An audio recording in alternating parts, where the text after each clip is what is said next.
Chapter 4. Martha. When she opened her eyes in the morning, it was because a young housemaid had come into her room to light the fire, and was kneeling on the hearth rug, breaking out the cinders noisily. Mary lay and watched her for a few moments, and then began to look about the room. She had never seen a room at all like it, and thought it curious and gloomy. The walls were covered with tapestry, the forest scene embroidered on it. There were fantastically dressed people under the trees, and in the distance there was a glimpse of the turrets of a castle. There were hunters and horses and dogs and ladies. Mary felt as if she were in a forest with them. Out of a deep window she could see a great climbing stretch of land which seemed to have no trees on it, and to look rather like an endless, dull, purplish sea. "What is that?" she said, pointing out of the window. Martha, the young housemaid, who had just risen to her feet, looked and pointed also. "That there?" she said. "Yes." "That's the moor," with a good-natured grin. "Does thou like it?" "No," answered Mary. "I hate it." "That's because thou art not used to it," Martha said, going back to her hearth. "Thou thinks it's too big and bare now, but thou will like it." "Do you?" inquired Mary. "Aye, that I do," answered Martha, cheerfully polishing away at the grate. "I just love it. It's none bare. It's covered with growing things as smells sweet. It's fair lovely in spring and summer when the gorse and broom and heather's in flower.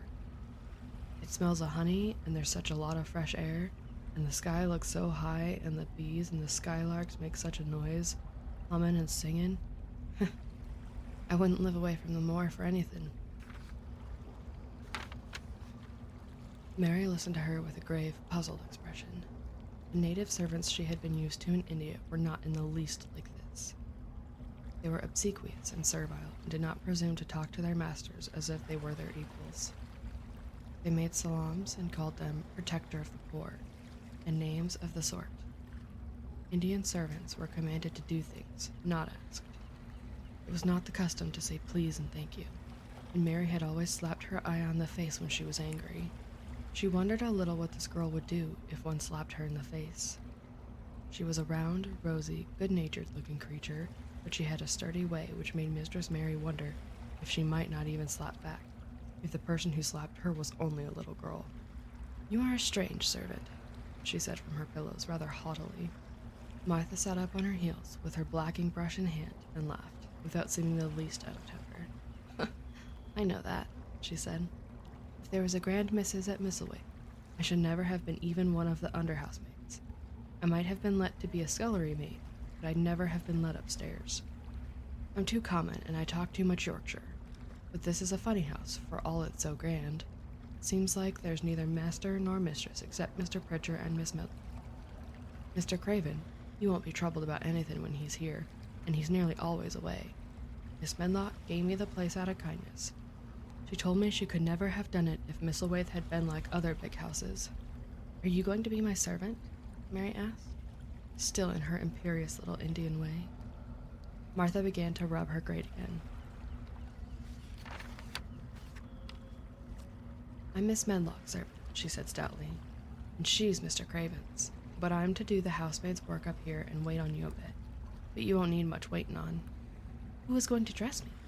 demanded Mary. Martha sat up on her heels again and stared. She spoke in broad Yorkshire in her amazement. "Canna thou dress thy son?" she said. "What do you mean? I don't understand your language," said Mary. "I forgot," Martha said. "Miss Medlock told me I'd have to be careful or you wouldn't know what I was saying. I mean, can't you put on your own clothes?" "No," answered Mary, quite indignantly. "I never did in my life. My ayah dressed me, of course."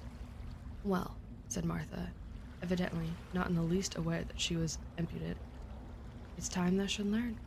I cannot begin younger. It'll do thee good to wait on thy son a bit. My mother always said she couldn't see why grand people's children didn't turn out fair fools, what with the nurses and being washed and dressed and took out to walk as if they were puppies. It's different in India," said Mistress Mary disdainfully. She could scarcely stand this. But Martha was not at all crushed. "You could see it's different. she answered, almost sympathetically. I dare say it's because there's such a lot of blacks there instead of respectable white people. When I heard you was coming from India, I thought you was a black too. Mary sat up in bed furious. What? She said. What? You thought I was a native? You daughter of a pig. Martha stared and looked hot. Who are you calling names? She said. You needn't be so vexed. It's not the way for a young lady to talk. I've nothing against the blacks. When you read about 'em in tracts, they're always very religious. You always read as a black's a man and a brother. I've never seen a black, and I was very pleased to think I was going to see one close. When I come in to light your fire this morning, I crept up to your bed and pulled the cover back carefully to look at you. And there you was, disappointedly. No more black than me, for all you're so yeller. Mary did not even try to control her rage and humiliation. You thought I was a native? You dared. You don't know anything about natives. They're not people. They're servants who must salaam to you. You know nothing about India. You know nothing about anything. She was in such a rage and felt so helpless for the girl's simple stare.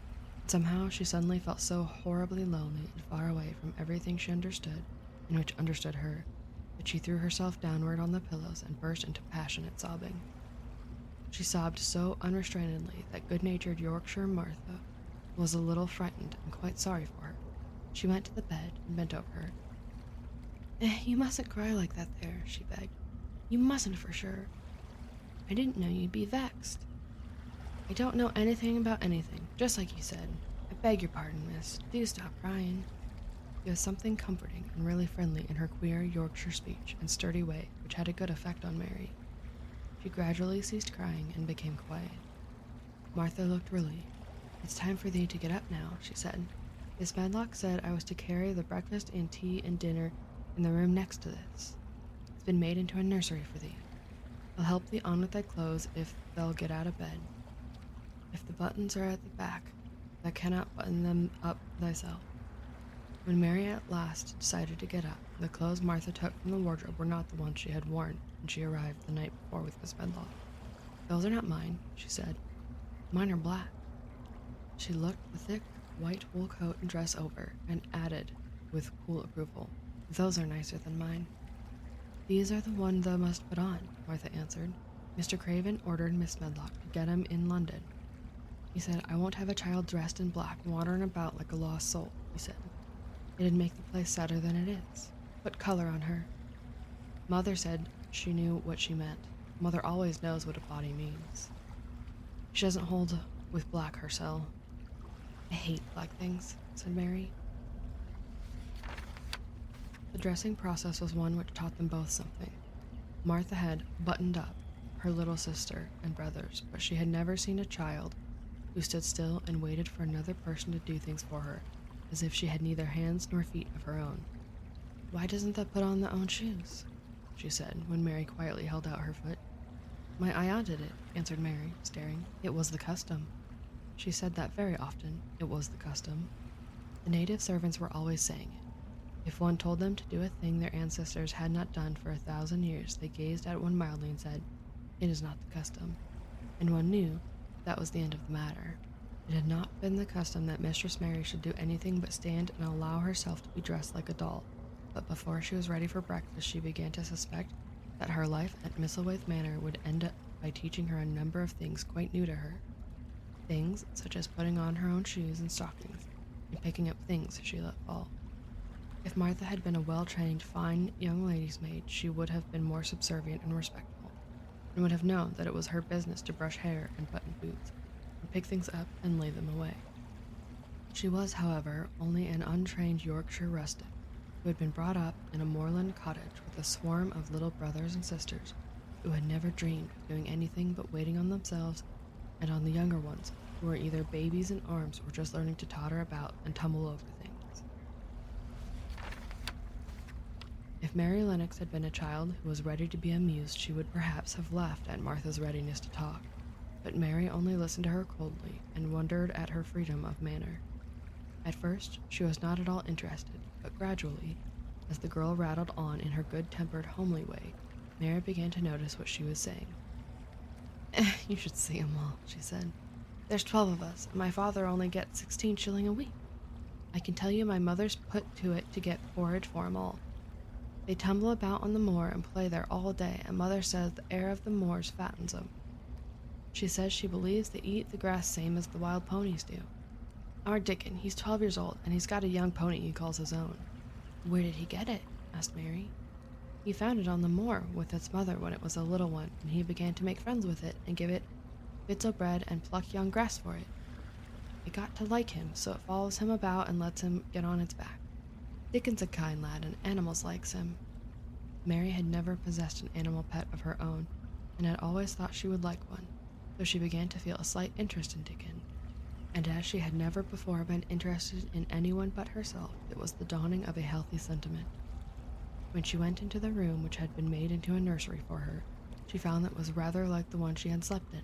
It was not a child's room, but a grown-up person's room, with gloomy old pictures on the walls and heavy old oak chairs. The table in the center was set with a good substantial breakfast, but she had always had a very small appetite, and she looked with something more than indifference at the plate Martha set before her. I don't want it, she said. It doesn't want thy porridge? Martha exclaimed incredulously. No. It doesn't know how good it is. Put a bit of treacle in it, or a bit of sugar. I don't want it, repeated Mary. Said Martha. I don't abide to see good victuals go to waste. If our children was at the table, they'd clean it bare in 5 minutes. Why? Said Mary coldly. Why? Echoed Martha. Because they scarce ever had their stomachs full in their lives. They're as hungry as young hawks and foxes. I don't know what it is to be hungry, said Mary, the indifference of ignorance. Martha looked indignant. Well, it would do thee good to try it. I can see that plain enough, she said outspokenly. I've no patience with folk as sits and just stares at good bread and meat. My word. Don't I wish Dickon and Phil and Jane and the rest of 'em had what's here under their pinafores? Why don't you take it to them? Suggested Mary. It's not mine, answered Martha stoutly. And this isn't my day out. I get my day out once a month, same as the rest. Then I go home and clean up for Mother and give her a day's rest.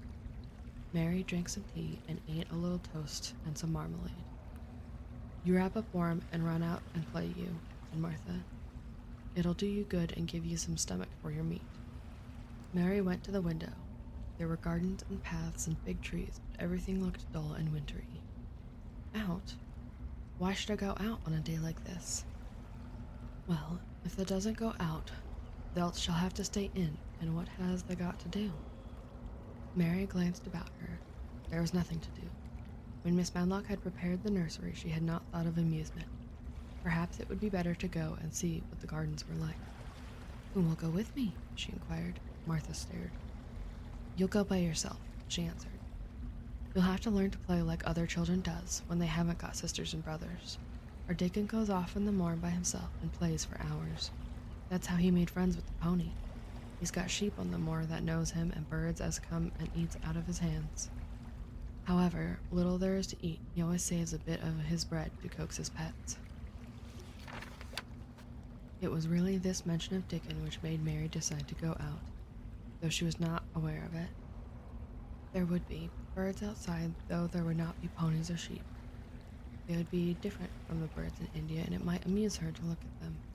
Martha found her coat and hat for her and a pair of stout little boots, and she showed her her way downstairs. If thou goes round that way, thou'll come to the gardens, she said, pointing to a gate in a wall of shrubbery. There's lots of flowers in summertime, but there's nothing blooming now. She seemed to hesitate a second before she added, One of the gardens is locked up. No one has been in it for 10 years. Why? Asked Mary in spite of herself. Here was another locked door added to the 100 in the strange house. Mr. Craven had it shut when his wife died so sudden. He wouldn't let no one go inside. It was her garden. He locked the door and dug a hole and buried the key. There's Miss Medlock's bell ringing. I must run. After she was gone, Mary turned down the walk which led to the door in the shrubbery. She could not help thinking about the garden, which no one had been into for 10 years. She wondered what it would look like and whether there were any flowers still alive in it. When she had passed through the shrubbery gate, she found herself in great gardens, with wide lawns and winding walks with clipped borders. There were trees and flower beds and evergreens clipped into strange shapes, and large pool with an old gray fountain in its midst.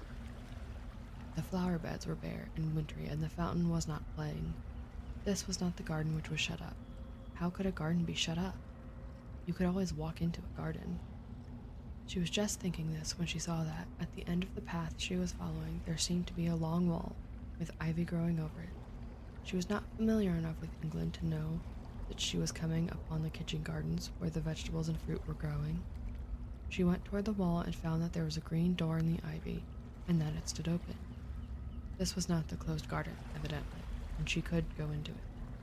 She went through the door and found that it was a garden with walls all around it, and that it was only one of several walled gardens which seemed to open into one another. She saw another open green door, revealing bushes and pathways between beds containing winter vegetables. Fruit trees were trained flat against the wall, and over some of the beds there were glass frames. The place was bare and ugly enough, Mary thought, as she stood and stared about her. It might be nicer in summer when things were green, but there was nothing pretty about it now. Presently, an old man with a spade over his shoulder walked through the door, leading from the second garden. He looked startled when he saw Mary, and then touched his cap. He had a surly old face, and did not seem at all pleased to see her. But then she was displeased with his garden, and wore her quite contrary expression, and certainly did not seem at all pleased to see him. "What is this place?" she asked. "One of the kitchen gardens," he answered. "What is that?" said Mary, pointing through the other green door.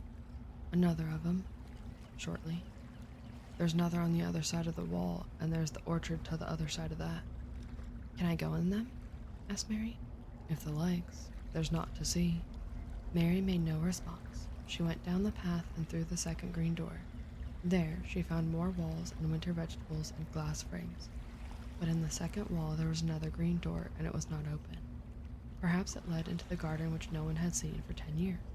As she was not at all a timid child and always did what she wanted to do, Mary went to the green door and turned the handle. She hoped the door would not open, because she wanted to be sure she had found the mysterious garden. But it did open quite easily, and she walked through it and found herself in an orchard. There were walls all around it also, and trees trained against them, and there were bare fruit trees growing in the winter browned grass. There was no green door to be seen anywhere. Mary looked for it, and yet, when she had entered the upper end of the garden, she had noticed that the wall did not seem to end with the orchard, but to extend beyond it as if it enclosed a place on the other side. She could see the tops of trees above the wall, and when she stood still, she saw a bird with a bright red breast sitting on the topmost branch of one of them, and suddenly he burst into his winter song, almost as if he had caught sight of her and was calling to her. She stopped and listened to him, and somehow his cheerful, friendly little whistle gave her a pleased feeling. Even a disagreeable little girl may be lonely, and the big closed house and big bare moor and big bare gardens had made this one feel as if there was no one left in the world but herself. If she had been an affectionate child, who had been used to being loved, she would have broken her heart, but even though she was Mistress Mary quite contrary, she was desolate, and the bright-breasted little bird brought a look into her sour little face which was almost a smile. She listened to him until he flew away. He was not like an Indian bird, and she liked him, and wondered if she would ever see him again. Perhaps he lived in the mysterious garden and knew all about it. Perhaps it was because she had nothing whatever to do that she thought so much of the deserted garden. She was curious about it and wanted to see what it was like. Why had Mr. Archibald Craven buried the key? If he had liked his wife so much, why did he hate her garden? She wondered if she would ever see him, but she knew that if she did, she should not like him, and he would not like her, and that she should only stand and stare at him and say nothing, though she should be wanting dreadfully to ask him why he had done such a queer thing. "People never like me, and I never like people," she thought, "and I never can talk as the Crawford children could. They were always talking and laughing and making noises." She thought of the robin and of the way he seemed to sing his song at her, and as she remembered the treetop he perched on, she stopped rather suddenly on the path. "I believe that tree was in the secret garden. I feel sure it was," she said. "There was a wall round that place, and there was no door." She walked back into the first kitchen garden she had entered and found the old man digging there. She went and stood beside him and watched him for a few moments in her cold little way. He took no notice of her.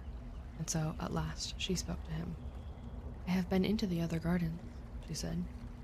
"There's nothing to prevent thee," he said crustily. "I went into the orchard." "There was no dog at the door to bite thee," he answered.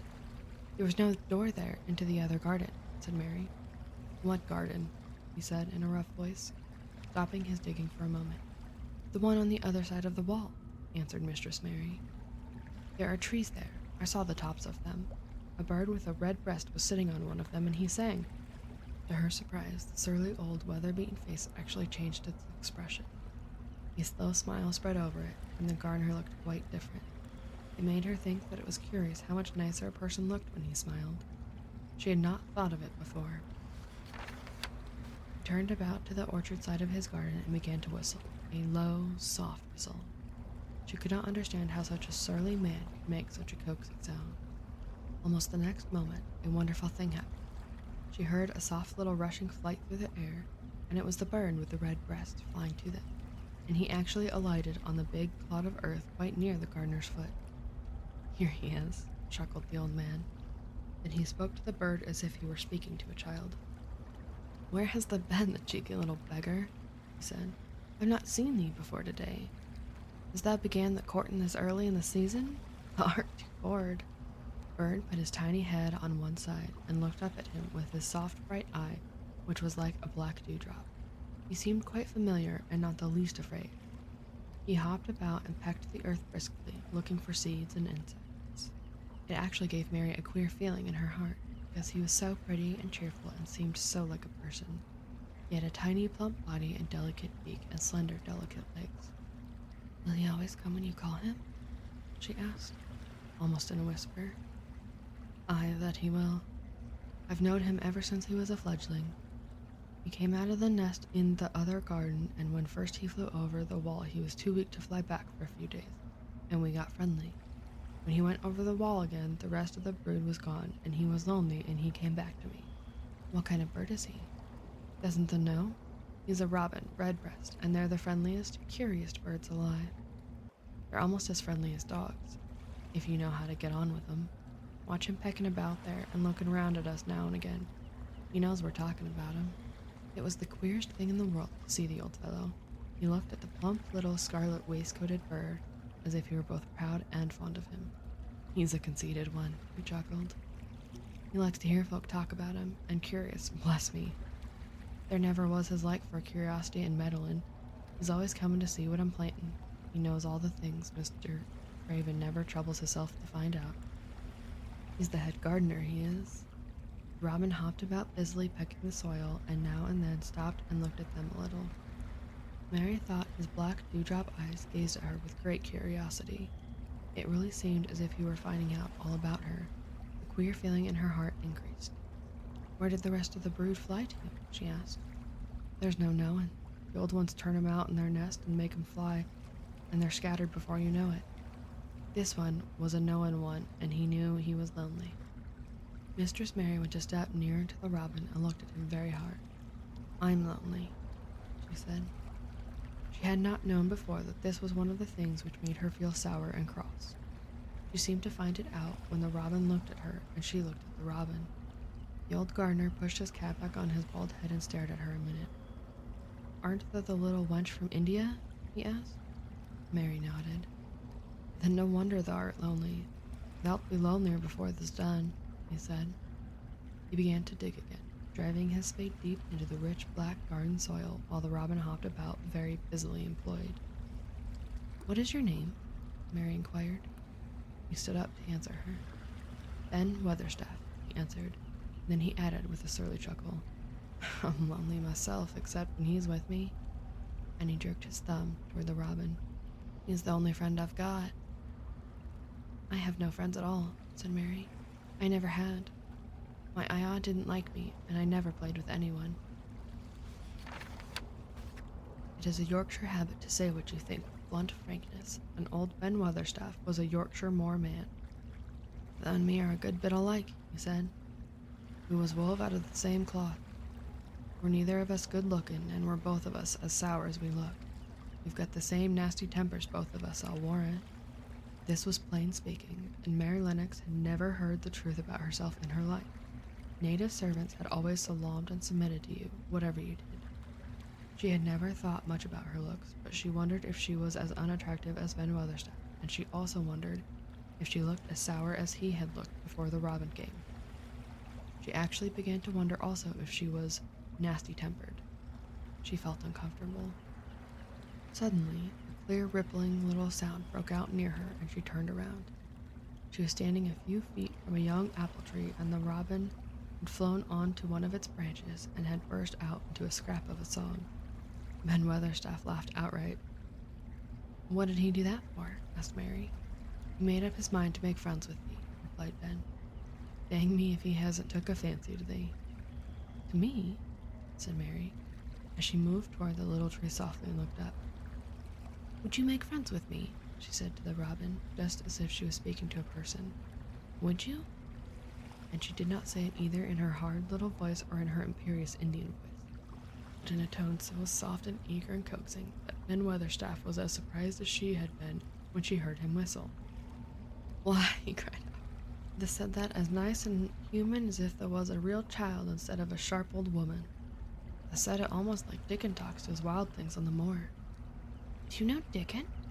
Mary asked, turning around rather in a hurry. "Everybody knows him. Dickon's wandering about everywhere. The very blackberries and heatherbells knows him. I warrant the foxes show him where their cubs lies, and the skylarks doesn't hide their nests from him." Mary would have liked to ask some more questions. She was almost as curious about Dickon as she was about the deserted garden. But just that moment, the robin, who had ended his song, gave a little shake of his wings, spread them, and flew away. He had made his visit and had other things to do. "He's flown over the wall," Mary cried, watching him. "He has flown into the orchard. He has flown across the other wall into the garden where there is no door." "He lives there," said old Ben. "He came out of the egg there. If he's courtin', he's making up to some young madam of a robin that lives among the old rose trees there." "Rose trees?" said Mary. "Are there rose trees?" Ben Weatherstaff took up his spade again and began to dig. "There was 10 years ago," he mumbled. "I should like to see them," said Mary. "Where's the green door? There must be a door somewhere." Ben drove his spade deep and looked as uncompanionable as he had looked when she first saw him.